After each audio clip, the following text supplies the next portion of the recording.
So here is the working device for the state machine binary counter running as slow as possible. I actually ended up doing 3 different versions. The first one where I just nested a bunch of while loops inside the X loop. And that seems to take about 7 seconds. I will start it now. So I just pushed start, and it will take, like I said, close to 7 seconds to go through the count.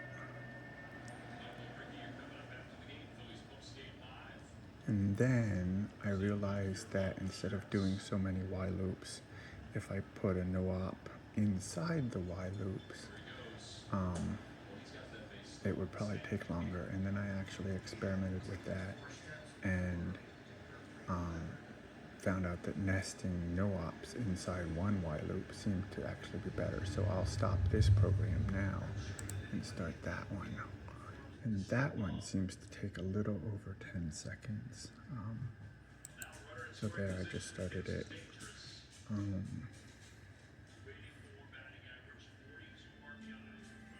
And there, so one down.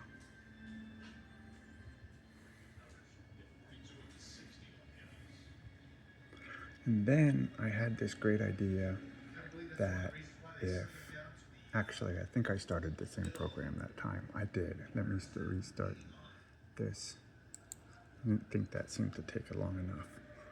So now I started the second program with all the no-ops nested inside of one while loop.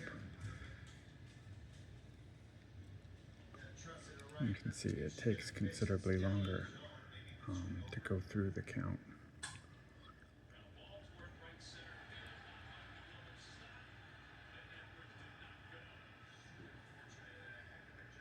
And then the final program I tried is I had this idea that if I could free up X, I could put an X loop inside of a Y loop with no operations inside both of them. And I did that. I moved the X value to the ISR, went through the nested loops, and then moved the X value back from the ISR to the X to decrement it. So I will start that now. That seems to take about 27 seconds between each count. So I'm certainly not going to show you all 15 counts, but I'll show you 2 counts just so you can see that it actually does work.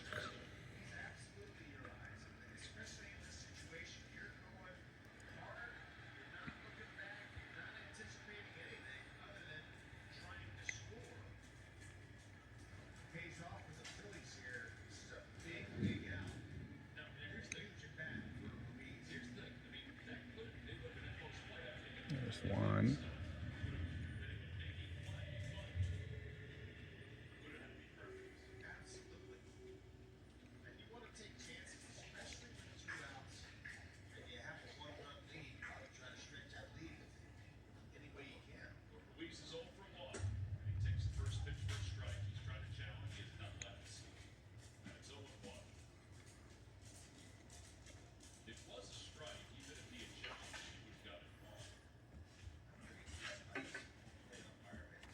There's 2.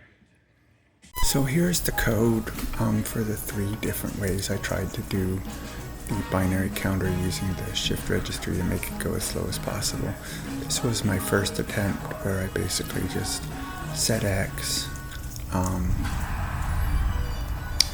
made the X light loop label, moved the pins. I found out that obviously you knew this, but there's no increment function, there's only a decrement function.